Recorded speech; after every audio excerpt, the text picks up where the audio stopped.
Bonjour tout le monde, j'espère que vous allez bien. Aujourd'hui, je vous retrouve pour une recette de gâteau au chocolat. Alors pas n'importe lequel des gâteaux au chocolat, pas celui que tout le monde connaît. Là, je vais vous présenter une recette pour plus de 20 personnes. Quand on aura tous l'occasion de se réunir avec beaucoup de personnes, vous verrez, je suis sûre que vous aurez tous et toutes des anniversaires à fêter et à rattraper. Je vais vous montrer comment on réalise du coup cette recette. Vous allez voir, elle est en plusieurs étapes. C'est vraiment un gros gâteau avec un joli montage. Un gâteau qui est quand même assez impressionnant, je trouve, visuellement, mais tout aussi bon gustativement. En tout cas, la première fois que je l'ai fait, j'ai eu des retours de tout le monde et ici dans la salle, tout le monde l'a goûté et tout le monde l'a trouvé très bon. Donc je vous le montre aujourd'hui dans cette vidéo et on commence tout de suite avec la première étape, le croustillant. Pour cette petite recette de croustillant, vous aurez besoin de deux ingrédients, à savoir 150 g de chocolat praliné et 20 crêpes dentelles. On va commencer par faire fondre le chocolat au bain-marie. Donc pour ça, j'ai mis une casserole avec de l'eau à chauffer et je vais prendre un bol qui fait la même taille que la casserole. Pendant que le bain-marie est en train de chauffer, moi à l'intérieur, je vais couper mes carreaux de chocolat pour que le chocolat fonde beaucoup plus rapidement. Ensuite, on prend les crêpes dentelles, vous pouvez en prendre plusieurs et là c'est quelque chose de très satisfaisant à faire. Vous pouvez juste les écraser. Oh mon dieu. C'est tellement ASMR. C'est vraiment le moment le plus sympa. Hop. Maintenant que c'est fait, on va simplement mélanger avec le chocolat. Oui, j'ai pris un gant parce que sinon je me brûle. Hein. Le bain-marie, c'est très chaud. Hein. Et après, on va mélanger. Donc là, comme vous pouvez le voir, le croustillant est prêt. En tout cas, les crêpes dentelles se sont vraiment super bien mélangées avec le chocolat. J'ai pris donc cette fois-ci le moule qui va nous servir pour le gâteau juste après. Et là, j'ai pris une assiette et je vais le poser dessus. Et dedans, je vais mettre le croustillant. Comme ça aura déjà la forme de mon gâteau et ça pourra prendre au froid tranquillement. Donc je vais simplement mettre ça à l'intérieur et étaler. Donc là, quand vous faites ça, essayez de faire une couche de croustillant assez homogène. Donc elle ait la même épaisseur de partout. Et ça permettra que quand on coupe le gâteau, tout le monde ait la même part de croustillant. Maintenant que c'est fait, je vais le mettre au réfrigérateur pendant 45 minutes. C'est parti. Maintenant, on va passer à la deuxième étape, les ingrédients pour la pâte du gâteau. Et en attendant, je vais faire préchauffer mon four à 160 degrés Celsius. Vous aurez besoin de 150 g de farine, 2 œufs, 50 g de cacao en poudre, un peu de sel, 10 ml d'extrait de vanille, 5 g de levure chimique, 150 ml de lait, 80 g d'huile végétale, et là c'est de l'huile de noisette, et 220 g de sucre. Et ensuite, on a besoin également de 150 ml d'eau chaude. Je commence par mélanger tous les ingrédients solides. Je commence par le sucre. On continue ensuite avec la farine, puis le cacao, la levure, un peu de sel. Et ensuite, je vais mettre le fouet et je vais mélanger tout doucement. Faites attention avec les robots, si vous mélangez trop fort, il va y en avoir partout direct. C'est pas du tout ce qu'on veut.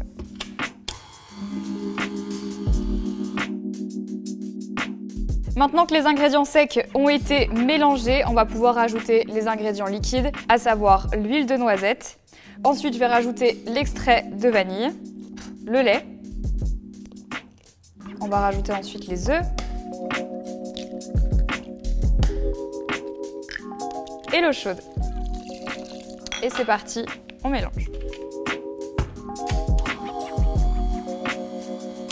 C'est bon. Maintenant que la pâte est prête, ici dans mon moule, j'ai déjà beurré et fariné. Si vous avez un spray pour éviter que ça colle, vous pouvez très bien l'utiliser également. Mais le beurre et la farine, généralement, c'est ce qui fonctionne le mieux. Donc j'en ai mis partout et je vais verser du coup le mélange à l'intérieur cette fois-ci. Maintenant que c'est fait, on va le laisser entre 45 minutes et 1 heure au four. Moi, ce que je vous recommande, c'est vraiment de rester devant. En fonction des fours, ça ne cuit pas de la même manière.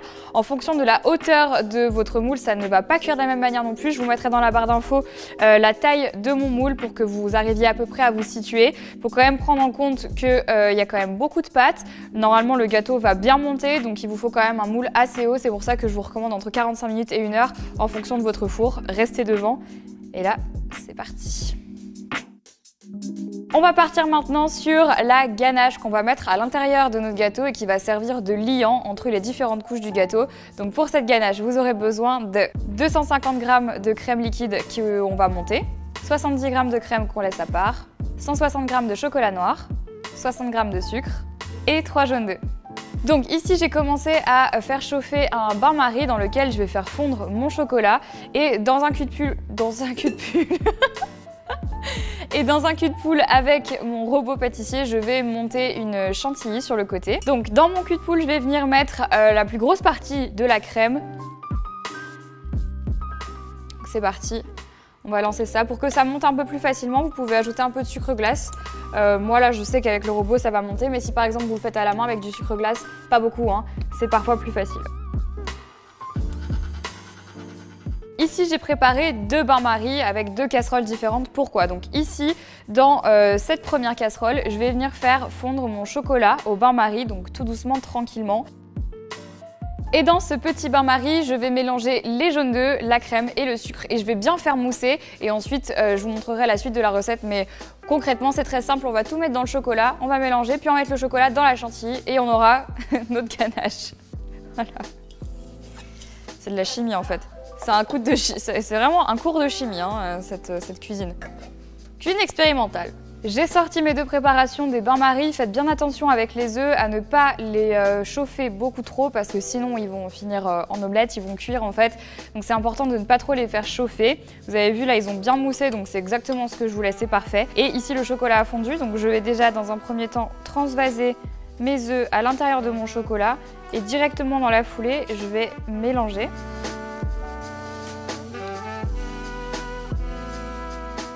Donc là, essayez de le faire sur un plan de travail qui est frais parce que quand vous allez mettre le mélange à l'intérieur de la chantilly, il faut quand même faire attention à ce que le mélange ne soit pas trop chaud. S'il est trop chaud, il va faire fondre en fait la chantilly et donc vous aurez fait tout ça pour rien. Et pensez à bien aérer la pâte pour faire rentrer de l'air le plus possible et du coup pour permettre au mélange en fait de se refroidir un petit peu. Ici donc ma chantilly est montée et je vais pouvoir tout mélanger. Et là ce que je vais faire c'est qu'au lieu de mettre le chocolat dans la chantilly, je vais faire l'inverse. Je vais prendre la chantilly que je vais mettre dans le chocolat. Pourquoi? Parce que ce sera plus facile à incorporer sans casser trop la mousse de la chantilly. Donc on va le faire en 2 fois. Allez, donc je mets un petit peu de chantilly et là je vais tout simplement incorporer la mousse au fur et à mesure sans trop la casser. Mettez pas des grands coups de fouet dedans, hein, sinon vous aurez monté une chantilly pour rien. Ma ganache est bientôt prête, elle est mélangée, maintenant je vais la laisser prendre au frais pendant 15-20 minutes. Ça va être le temps parfait pendant que je m'occupe de la première partie du montage du gâteau parce que vous allez voir qu'on a quand même pas mal de petites étapes à suivre. Donc je mets ça au frigo et je vous montre la première étape du montage.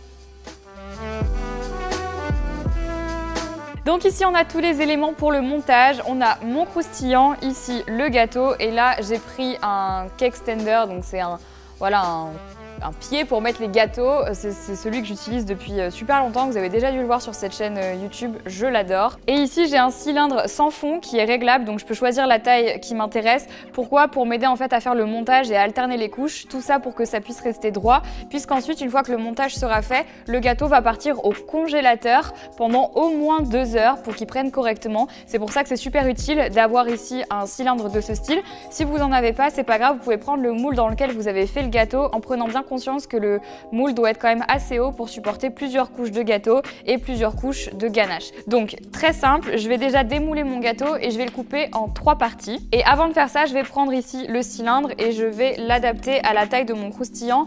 Normalement, si j'ai bien fait les choses, et c'est ce que j'avais fait dès le départ, j'ai pris exactement la même taille que le moule de base, que ce soit pour le croustillant ou pour le gâteau, ce qui fait que j'ai pas trop besoin de recalculer derrière. Mais dans le doute, je vais quand même serrer ici. Et j'y touche plus pour le moment. Je vais démouler mon gâteau et je vais le couper en 3 parties. Pour ça, utiliser un couteau à pain, en tout cas un couteau dentelé. Il va vraiment falloir que vous fassiez des mouvements de découpe parce qu'il ne faut surtout pas appuyer, sinon vous allez déchiqueter le gâteau et ce ne sera pas du tout propre. C'est pour ça qu'on a bien laissé reposer le gâteau pour qu'il soit bien froid et que ce soit beaucoup plus facile de le découper un petit peu comme du pain finalement. Et là du coup, je recoupe la 3e partie ici. J'ai mon petit pied pour le gâteau. Le gâteau ici a été coupé en 3 parties et j'ai ici donc mon cylindre. La seule chose que j'ai pas précisé, c'est qu'il va vous falloir ici du papier de cuisson. Pour ça, j'ai pris un papier cuisson comme ça assez large et la seule différence, c'est qu'il va falloir ici le mettre à l'intérieur dans la hauteur puisque mon cylindre est quand même assez haut. Et une fois qu'on a déterminé la hauteur, donc moi à peu près là, je vais prendre un peu plus haut toujours. Pour que ce soit net, je vais le faire avec un couteau. Donc maintenant, je peux le mettre à l'intérieur, avec le côté le moins abîmé à l'intérieur. Voilà. Donc maintenant, on va alterner couche de gâteau, croustillant et mousse.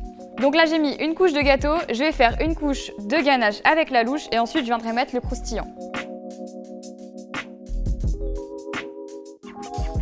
Si vous avez une spatule à coude à la maison, c'est bien plus simple. Une spatule à coude, c'est quoi? C'est littéralement une spatule qui fait comme ça et puis comme ça. Ça vous permettra d'aller vraiment dans le fond du gâteau. Ici, j'en ai pas, mais je vais vous montrer qu'on peut quand même le faire avec une grosse cuillère. Je vais juste étaler la première couche de ganache. En termes de quantité, mettez-en pour que ça fasse quand même une couche assez épaisse. Si la ganache n'est pas suffisante, ça sera un petit peu trop sec. Donc vous étalez bien. Et ensuite, n'hésitez pas à taper. Donc là, on va y aller doucement parce que j'ai quand même un cake stand en marbre. On va se tranquilliser, j'allais dire. On va se calmer. Maintenant, je vais mettre le croustillant. Donc là, vous avez compris, une couche de gâteau, une couche de ganache et le croustillant qu'on va mettre vraiment au milieu. Donc ensuite, on va remettre une couche de gâteau, une couche de ganache. Et celle-ci, il faut qu'elle soit quand même épaisse parce qu'elle va venir aussi sur les côtés pour colmater les petits trous qu'il peut y avoir de temps en temps.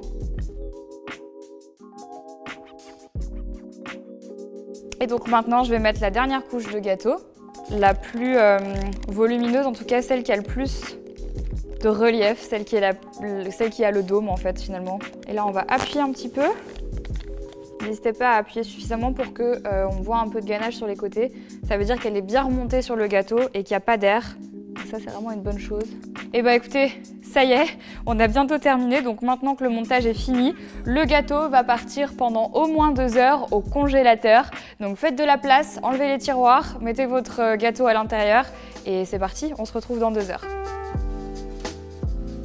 On a bientôt terminé ce gâteau au chocolat XXL, on va l'appeler comme ça. Là maintenant on va se concentrer sur une chantilly au cacao. Alors cette fois-ci elle n'est pas sucrée pour contrebalancer justement avec le sucre qu'il y a dans le gâteau. Je vais vous montrer tout de suite les ingrédients. Donc vous aurez besoin de 300 g de crème fleurette, 40 g de cacao et 10 ml d'extrait de vanille. Pour monter la chantilly, je vais prendre mon robot pâtissier parce que ce sera plus simple, avec un cul de poule froid et avec la crème aussi froide de préférence. Quand la chantilly commence vraiment à monter, je vais ajouter cette fois-ci l'extrait de vanille. Je vais mélanger un tout petit peu. Et maintenant, je vais rajouter le cacao en poudre en 2 fois et je vais mélanger tout doucement parce que si vous mélangez trop fort, là il va y avoir de la poudre de cacao absolument partout. J'ai rajouté le reste et je peux terminer. On vient de sortir le gâteau du congélateur, donc là autant vous dire qu'il est très froid. On va pouvoir cette fois-ci enlever le cylindre. Vous allez vite comprendre l'utilité ici donc du papier cuisson ou du rhodoïde. Normalement, il n'y a quasiment pas de travail à faire. Maintenant, je vais prendre la chantilly qui, je le rappelle, est non sucrée pour contrebalancer avec le sucre dans ce gâteau.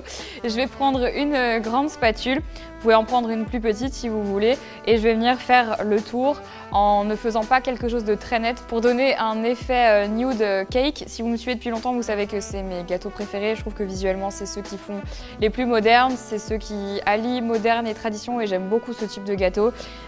Et en plus, c'est facile et c'est accessible aux gens qui font jamais de gâteau de ce type parce que ça vous demande pas de faire un travail de finition absolument parfait. Donc avec une maryse, je vais mettre un petit peu de chantilly sur le dessus, même plutôt pas mal. Et avec ma spatule, je vais juste appliquer comme ça et tourner en faisant descendre un petit peu la chantilly sur les côtés.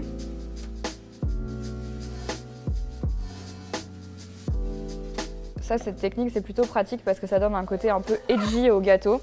Et à chaque fois que j'en ai trop, du coup, en surplus, je viens la remettre dans mon bol. J'ai terminé de faire ce nude cake. Comme vous pouvez le voir, il y a des endroits où il y a moins de chantilly, comme je le disais juste avant, et des endroits où il y en a plus. C'est tout l'idée de ce gâteau. En tout cas, c'est le type de décoration que j'aime. Si vous n'aimez pas, comme je vous l'ai dit, vous pouvez très bien en mettre de manière égale de tous les côtés et voilà, laisser le gâteau comme ça. Du coup, on va passer à la décoration. Pour ça, moi, j'ai pris des petites ici branches de sapin. J'ai pris des noisettes, un peu de fleurs de sel et j'ai pris quelques mini pommes de pin et je vais venir le décorer comme ça. Pour la petite anecdote, c'est celui que j'ai fait à Henri pour son 25e anniversaire, donc du coup, et tout le monde a kiffé, donc voilà, on passe à la déco.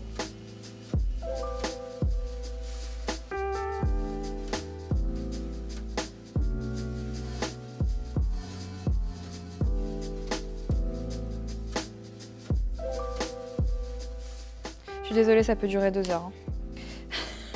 Hein. Désolée. Pour celui d'Henri, j'ai vraiment mis du temps, je savais pas ce que je voulais faire. En fait, je fais jamais 2 gâteaux pareils, du coup j'ai l'air un peu folle, hein, je sais, je suis un peu comme ça, mais j'aime bien qu'ils soient vraiment genre... Donc voilà, ce gâteau au chocolat XXL est terminé, comme vous pouvez le voir. Écoutez, on s'en sort avec un gâteau qui fait au moins 15 parts. 15-20 parts, en tout cas nous quand on l'avait fait, on était 20 et en fait chaque part correspond à 2 personnes. Donc il y a largement de quoi nourrir toute une tribu.